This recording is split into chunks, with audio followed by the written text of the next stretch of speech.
सभी आत्माओं को कोटि कोटि नमन। आज का जो हमारा विषय है वो है ध्यान क्यों नहीं लगता। ध्यान में मन इधर उधर क्यों भागता है।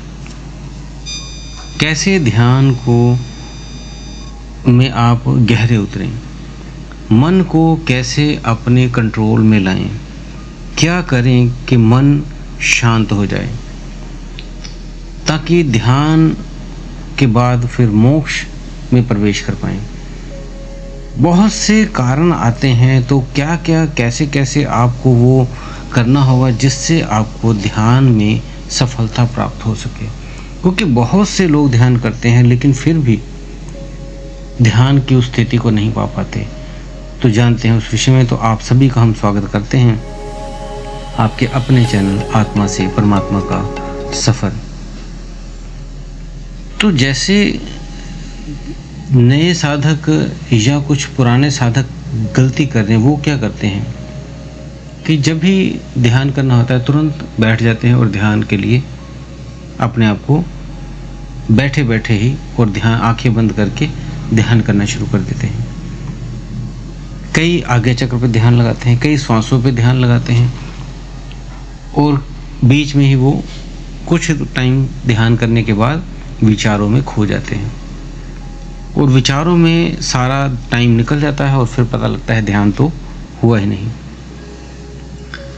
क्योंकि अगर ध्यान के सही स्टेप नहीं करेंगे तो ध्यान की अवस्था में भी नहीं जा पाएंगे। जैसे एक सीढ़ी है, तो आप सोचते हो कि हम सीधी 10वीं उसकी स्टेप पे चढ़ जाएं, तो ऐसा नहीं। पहली सीढ़ी, दूसरी सीढ़ी, तीसरी सीढ़ी पे चढ़ना पड़ेगा, तब आप 10वीं सीढ़ी पे पहुंचेंगे और फिर आप उस छत पे पहुंचेंगे। जैसे किसी बच्चे को पढ़ने के लिए आप सीधी, अभी वो बच्चा ही है, अभी उसे आपने सीधी 10वीं की किताब पकड़ा दी और कहा पढ़ो, जबकि अभी वो कभी स्कूल ही नहीं गया, तो कैसे पढ़ लेगा। उसको पहले नर्सरी, फिर दूसरी, तीसरी, चौथी ऐसे पढ़ाते जाएंगे। धीरे धीरे वो 10वीं की किताब उसको स्टेप बाय स्टेप मिलनी चाहिए ताकि वो उसका ज्ञान उसके भीतर उतर पाए। लेकिन अगर सीधी 10वीं की किताब पहली वाली को पकड़ा दोगे तो कैसे होगा, बात नहीं बनेगी। ऐसे ही ध्यान के लिए आपको 2 स्टेजों से गुजरना पड़ता है, 2 चीज़ों को आपको बैलेंस करना पड़ता है, तब आप ध्यान में गुजरते हैं। पहला है शारीरिक ध्यान, दूसरा है मानसिक ध्यान। शरीर को शांत करने के लिए शारीरिक ध्यान करते हैं, मन को शांत करने के लिए आपको विचारों पे कंट्रोल करना होगा, बैलेंस करना होगा उन्हें। तो इसके लिए जो हम आपको किताबों से पढ़कर आपको वो नियम नहीं समझाएंगे। जैसे लोग बताते हैं किताबों से ही पढ़ के आपको समझा देते हैं कि अष्टांग योग के 8 नियम हैं, यम, नियम, आसन, प्राणायाम, प्रत्याहार, धारणा, ध्यान, समाधि। ये इतने शब्द मुश्किल हैं संस्कृत के कि आम व्यक्ति को ये समझ आने मुश्किल है, उसे याद ही नहीं रहते कि कौन सा नियम क्या है। तो उनके लिए सरल भाषा में, ये संस्कृत किताबों वाली भाषा वैसे ही हम पढ़ के आपको सुना नहीं सकते। प्रैक्टिकल ज्ञान देना जरूरी है, क्योंकि ये संस्कृत शब्द आपने कभी नहीं पढ़े हैं तो आपको समझ भी नहीं आएंगे, और समझ भी नहीं आएंगे तो ध्यान कहाँ से करेंगे। तो इसके आसान शब्दों में क्या ध्यान है, कैसे करना है, वो हम आपको बता रहे हैं। 2 चीज़ें आपने सीख ली। पहले शारीरिक ध्यान, जहाँ आपका शरीर बिल्कुल नहीं हिलता उसे हम शारीरिक ध्यान कहते हैं। मीन्स आप पहले वैसे ही बैठे रहें कि आपने हिलना नहीं है, ना हाथों को हिलाना है, ना पैरों को हिलाना है, ना सिर को हिलाना है, बैठे रहना है। जैसे ध्यान की स्थिति में बैठते हैं, बैठना वैसे ही है, लेकिन अपने शारीरिक ध्यान करना है कि आपका शरीर बिल्कुल हिले डुले ना। नहीं तो ध्यान में क्या करते हैं, कभी सिर पे खारिश कर ली, कभी पैरों पे खारिश कर ली, कभी पीछे पीठ पे खारिश हो गई, इस तरह से कभी आंखें खुल गई, कभी बंद कर ली, कभी पैर इधर उधर करने लग गए।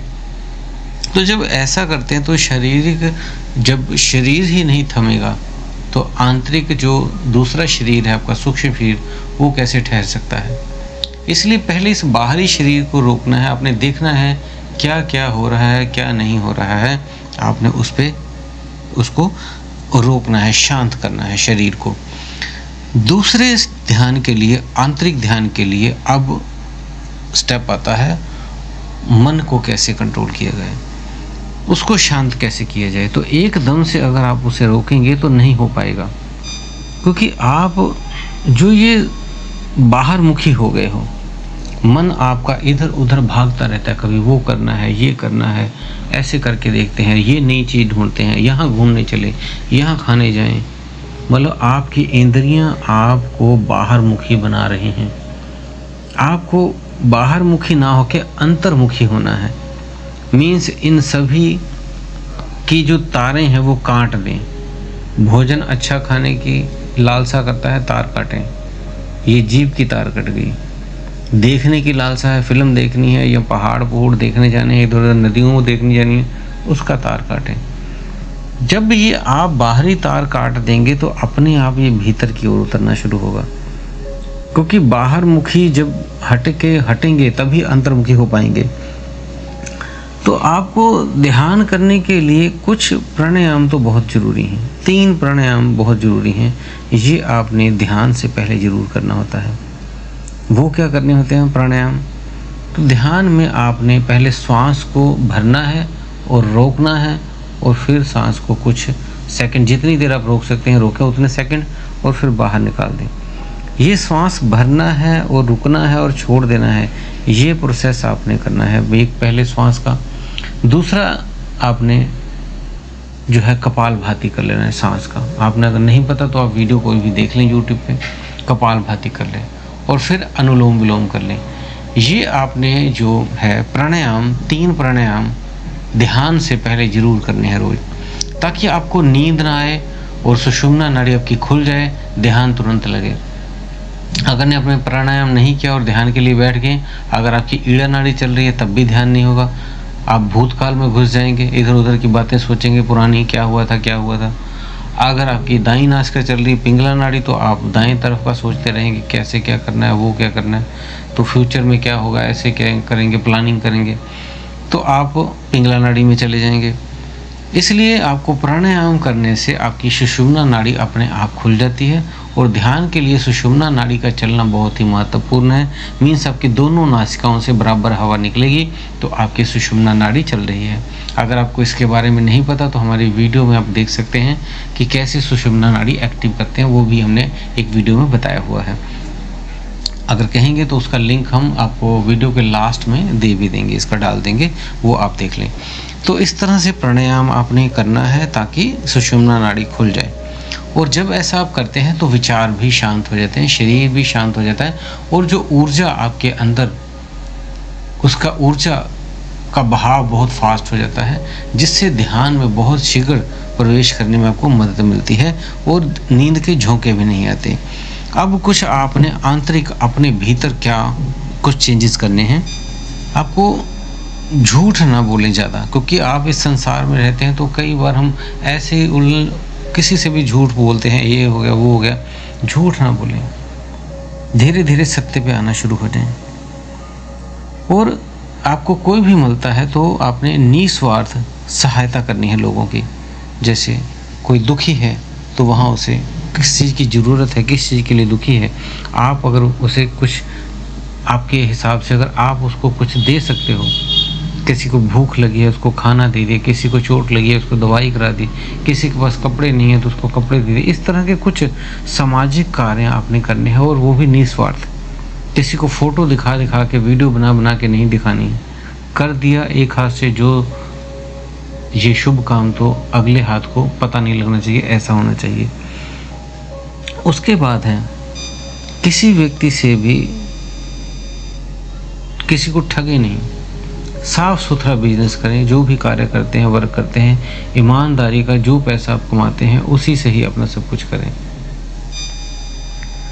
और लोभ नहीं करना है कि हमने पैसा यहाँ से खींच ले, वहाँ से खींच ले। जो मिल गया परमात्मा ने देना है वो आपको दे ही देना है।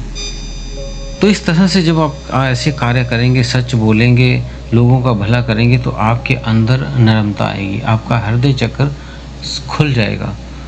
तो ये चीज़ें कुछ आपने करनी है और आंतरिक शुद्धि हो जाएगी। ये जब आंतरिक शुद्धि हो जाएगी, इंद्रियों को अपने आप आपके कंट्रोल में आएंगी और बाहरी कनेक्शन जैसे जैसे काटेंगे आप अंतर्मुखी होने लगेंगे। ध्यान आपने सुबह ब्रह्म मुहूर्त में कोशिश करना है। अगर आपने बिना नहाए धोए करना है तो प्राणायाम करके ध्यान कर सकते हैं। अगर आपने नहा धो के करना है तब भी आप कर सकते हैं। रात को जब ध्यान करना है तब आपने क्या करना है, भोजन करने से या तो पहले ध्यान कर लें या भोजन के 2 से 3 घंटे बाद ध्यान करना है। तो ये आपने ध्यान रखना है और पूरा दिन साक्षी भाव में रहना है। साक्षी भाव कैसे, अपने आप को देखते रहना है कि ये शरीर क्या क्या कर रहा है। अपने आप की खुद ही निगरानी करनी है कि ये नहा रहा है तो पानी कैसा यूज़ कर रहा है, ठंडा है, मीडियम है, कैसा लग रहा है, महसूस करना है उस चीज़ों को। पानी पी रहे हैं तो पानी को महसूस करके पीना है। खाना खा रहे हैं तो खाने को महसूस करके करना है। सोने जा रहे हैं तो नींद का आनंद लेना है। कुछ भी किसी से बातें करनी तो प्रेम से करनी है और खुद को देखते रहना आप क्या कर रहे हैं। मतलब स्वयं के ऊपर निगरानी रखने को कहते हैं साक्षी भाव। क्या क्या कर रहे हो खुद को ही देखना है, खुद को ही महसूस करना है, कैसा कैसा महसूस हो रहा है हर चीज़ में, हर कार्य में, हर परिस्थिति में। तो जब आप खुद की अपनी निगरानी करेंगे तो साक्षी भाव में रहेंगे, मतलब आप पूरा दिन ध्यान में रहें, इसको बोलते हैं। तो आपने इसको 90 दिन तक कम से कम करना है। 90 दिन बाद आप देखेंगे आपका जीवन बदल गया है। तो जब आप ऐसा करेंगे तो खुद स्वयं ही आप ध्यान में प्रवेश ले लेंगे और समाधि घटित हो जाएगी और मोक्ष की प्राप्ति हो जाएगी। तो दोस्तों, उम्मीद है दी हुई जानकारी से आप संतुष्ट हैं। अगर आपका कोई और भी प्रश्न होता है तो हमें आप कमेंट में लिख सकते हैं या हमें ईमेल कर सकते हैं। और दोस्तों, अगर आप हमारे चैनल पर नए हैं तो चैनल को सब्सक्राइब करके बेल बटन को दबा लें। इसी के साथ आप सभी से हम विदा लेते हैं। धन्यवाद।